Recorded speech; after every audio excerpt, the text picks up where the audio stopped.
নমস্কাৰ কি খবৰ মই নিৰঞ্জন বৰা মোৰ ইউটিউব চেনেল নিৰঞ্জন বৰালৈ আপোনালোক সকলোকে স্বাগতম জনাইছো এটা অতি গুৰুত্বপূৰ্ণ আপোনালোকে যদি অতি গুৰুত্বপূৰ্ণ ভিডিও আপোনালোকে যদি এডিআৰই গ্ৰেড 3 গ্ৰেড 4 ড্ৰাইভাৰে হওক বা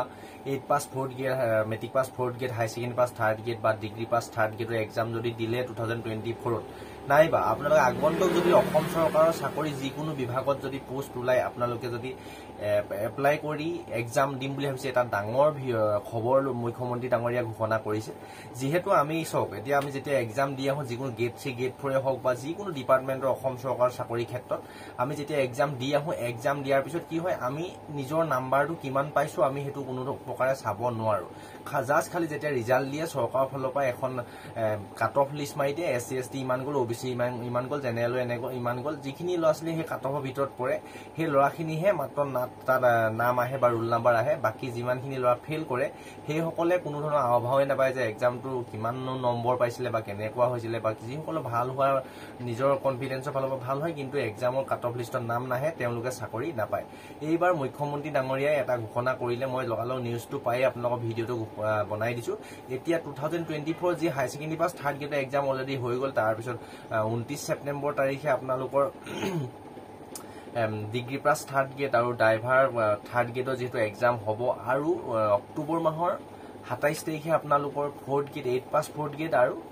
মেট্ৰিক পাস 4th গ্ৰেড আৰু 8 পাস 4th গ্ৰেডৰ এক্সাম অনুষ্ঠিত যেটো হ'ব তাৰ পিছতে আপোনাৰ 27 হয়তো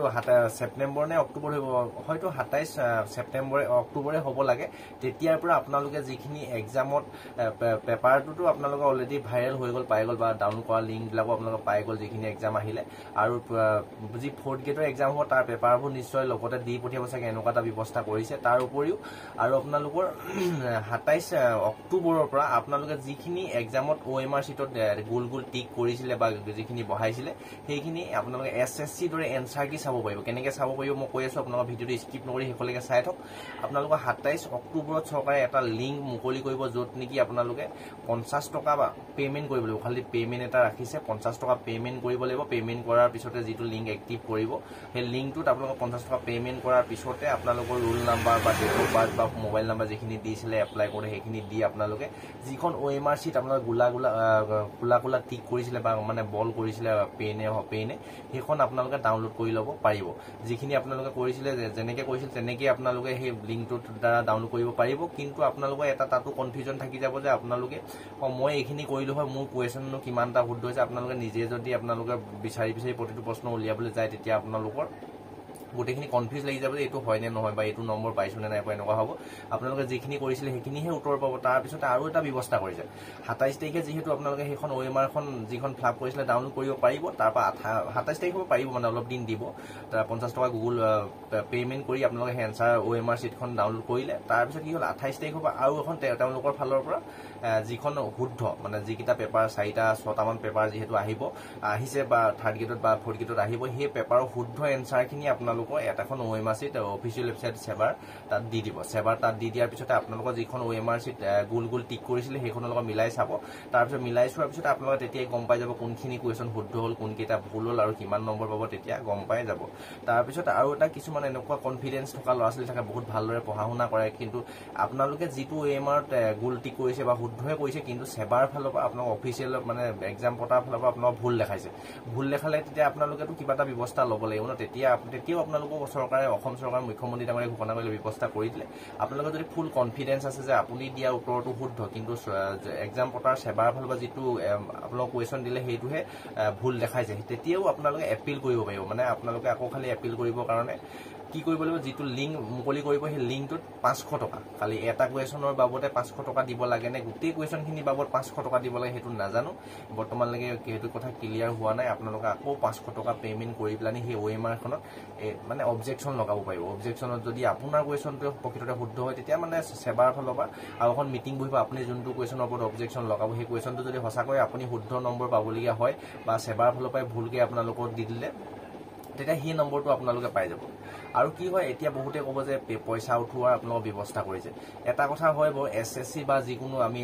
চেণ্ট্ৰেলৰ SSC এক্সামবিলাকত এনচাৰ কি সম্পূৰ্ণ ফুলকে আপোনালোকক ফ্ৰীতে দি দিয়া হয় আপোনালোকৰ ৰোল নাম্বাৰ বা registration number date of birth মৰাৰ পিছত ইয়াত অসম চৰকাৰ ইমানটো আমাৰ ষ্টেট গভৰ্ণমেণ্টে জানে অলপ পইচা পাতিৰ কথাও আছে সেইবাবে 50 টকা পে'মেণ্টটো কিন্তু মই একচেপ্টেবল নহয় আপোনালোক হয়নে নহয় নাজানো পইচা উঠোৱাৰ বুদ্ধিয়ে হ'ব পাৰে কিন্তু যিটো অবজেকশ্যনত 500 টকাটো বিচাৰিছে সেইটো কিন্তু বেয়া কাম কৰা নাই কি হয় 500 টকা যদি অবজেকশ্যনত নিবিচাৰে মানে আকৌ কুৱেশ্যনটো আপোনালোকে এপ্লাই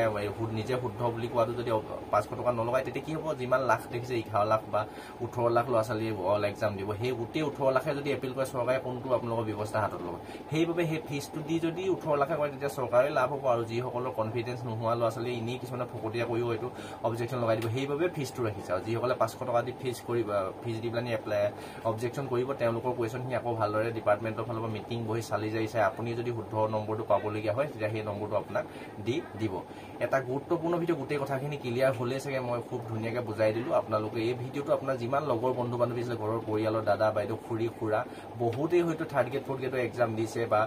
দিব আগন্তুক 3rd গ্ৰেড আৰু 4th গ্ৰেডত সকলোকে এইটো ভিডিঅ' শ্বেয়াৰ কৰি দিব এটা গুৰুত্বপূৰ্ণ ভিডিঅ' আৰু আমি যিহেতু এক্সাম দি অহাৰ পিছত এটা চবৰে চাবলৈ মন যায় পাছ কৰিলোঁ ফেইল কৰিলোঁ কিমানটো নম্বৰ পালে এইবাৰৰ পৰা আপোনালোকে বহুত ভাল কাম কৰিছে চৰকাৰে এই সুবিধাখিনি দিছে সেইবাবে আপোনালোকৰ ভিডিঅ'টো সকলোকে শ্বেয়াৰ কৰিব আৰু চেনেলটো ছাবস্ক্ৰাইব কৰি ৰাখিব মই যেতিয়াই এনেধৰণৰ গুৰুত্বপূৰ্ণ আপডেটসমূহ আহে প্ৰতিটো আপডেট চাকৰি ৰিলেটেড দি থাকোঁ আপোনালোকে আপডেটখিনি পাবৰ কাৰণে চেনেলটো ছাবস্ক্ৰাইব কৰিলেহে আপোনাৰ ভিডিঅ'বোৰ পাই থাকিব প্ৰতিটো ভিডিঅ' চাই দৰকাৰী কথা হ'ব জানি থাকিব পাৰিব আৰু যিহেতু আজি 23 ছেপ্টেম্বৰ কিছু সময় পিছৰ পৰা আপোনালোকে আছাম পুলিচৰ আজি 22 ছেপ্টেম্বৰ অহাকালিলৈ যিহেতু আছাম পুলিচৰ এডমিটসমূহ ডাউনলোড হ'ব আপোনাৰ চেনেলটো ছাবস্ক্ৰাইব কৰি ৰাখিব যেতিয়াই সেই লিংকবিলাক এক্টিভ হ'ব তেতিয়া লগালগ ভিডিঅ' বনাই দিম নাইবা অকণমান লেট হ'বও পাৰে বনাই দিয়ে যিহেতু নিজৰ কামতো ব্যস্ত থকা হয় আৰু যি আপডেটে আহে লগালগ দিবলৈ চেষ্টা কৰোঁ আপোনাৰ চেনেলটো ছাবস্ক্ৰাইব কৰি ৰাখিব তলতে ইনষ্টা ID আৰু আপোনালোকৰ টেলিগ্ৰাম চেনেলৰ লিংক দিছোঁ ফ'ল' কৰি ল'ব ইনষ্টা IDটো ফ'ল' কৰি ল'ব টেলিগ্ৰাম চেনেলত জইন হৈ ল'ব আৰু হোৱাটছআপ গ্ৰুপতো যদি জইন হওঁ বুলি ভাবে মোৰ হোৱাটছআপ গ্ৰুপত আপোনালোকৰ লিংকবিলাক পটাপট দি থাকোঁ আপোনালোকে ইয়াত নটিফিকেশ্যন অলপ দেৰি হয় যদিও হোৱাটছআপ গ্ৰুপত জইন হৈ ল'ব পাৰিব এটা গুৰুত্বপূৰ্ণ ভিডিঅ' সকলোকে শ্বেয়াৰ কৰি দিব আজি ভিডিঅ'টো ইমানতে ৰখাইছোঁ নেক্সট আকৌ অন্য এটা অতি গুৰুত্বপূৰ্ণ ভিডিঅ' সৈতে আপোনালোকৰ সন্মুখত লগ পোৱাৰ প্ৰতিশ্ৰুতি ধন্যবাদ